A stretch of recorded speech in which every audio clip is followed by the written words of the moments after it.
Corona महामारी का खौफ अब हरियाणा के गांवों में साफ नजर आ रहा है। सरकार बड़े बड़े दावे कर रही है, लेकिन जमीनी हकीकत कुछ और ही बयां कर रही है। ऊंची ऊंची इमारतों वाले शहरों में कोहराम मचा चुका कोरोना अब ग्रामीण इलाकों में दहशत का सबब बन गया है। ये मेरे ब्रदर इन लॉ हैं यहाँ पे, जिनकी डेथ हुई है अभी कोविड से। एक हमारी गली में आगे हैं, टेका नाम है उनका, उनकी भी डेथ हुई है। हमारी गली के पीछे भी गली है, वहाँ भी 2-3 डेथ हुई है कोविड से। गांव में करीब कितनी डेथ हुई होंगी? गांव में हमारे मोहल्ले में ही लगभग 15 से 20 हो चुकी है।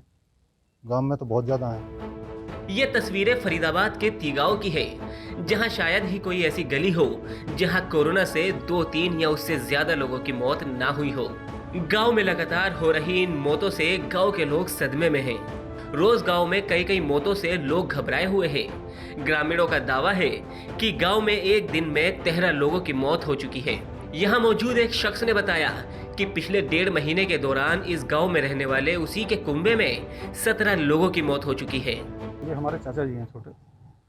हाँ जी। क्या हुआ था उन्हें? एक्चुअल में हमारे यहाँ पे आसपास में 16-17 मौत हो गई हैं हमारे परिवार में ही। तो उसकी वजह से सदमा हुआ उनको, हार्ट प्रॉब्लम हुई, बीपी बढ़ के एकदम से हुआ।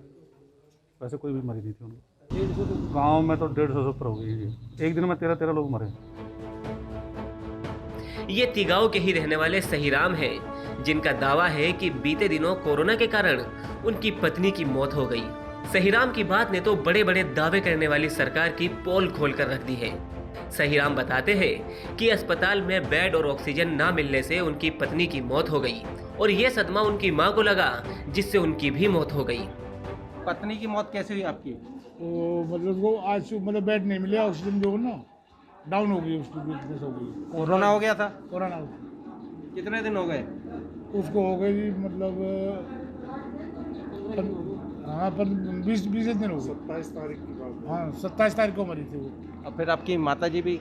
माता जी वो सदमे से में चली बहू के सदमे में। गांव के लोगों का दावा है कि यहाँ कुछ ऐसे लोगों की भी मौत हो चुकी है जिन्हें कोरोना की 1 या 2 वैक्सीन तक लग चुकी थी।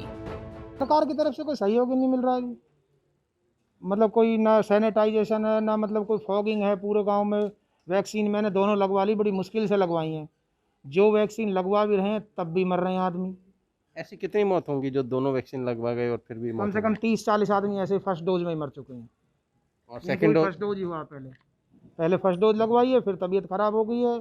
ऐसे कम से कम 40-50 आदमी। तो हॉस्पिटल वगैरह ले जाया गया इन्हें? हाँ जी, हॉस्पिटल ले जाते हैं, वहाँ बेड ही खाली नहीं है, नंबर ही नहीं आता है। हालांकि गांव में ज्यादातर मौतें 50 से ऊपर आयु के लोगों की ही हुई है, लेकिन 25 से 40 वर्ष की उम्र के लोग भी कोविड के शिकार हुए हैं। लोगों की ये भी शिकायत है कि गांव के स्वास्थ्य केंद्र में सुविधाएं न होने के चलते भी कई लोगों ने अपनी जान गंवाई है।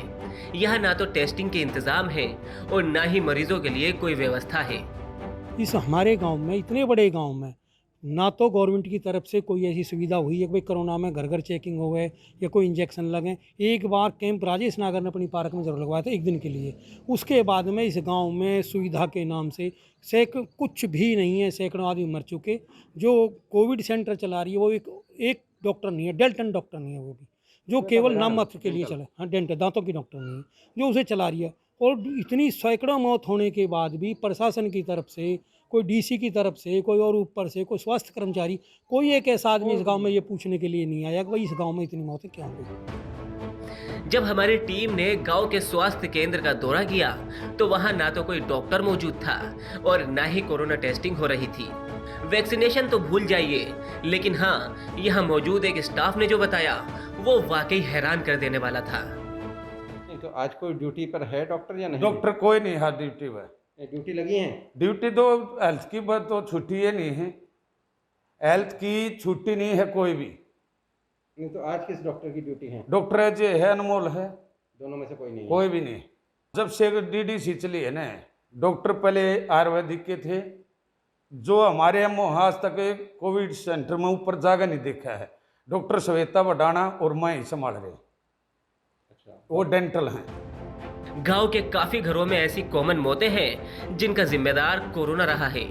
कुछ लोगों के अस्पतालों में जगह और ऑक्सीजन न मिलने से मौत हो गई, तो कुछ लोग आर्थिक तंगी के चलते काल के गाल में समा गए।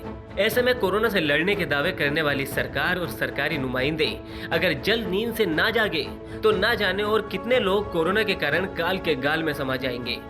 पंजाब तक के लिए फरीदाबाद से सचिन गौड़ की रिपोर्ट।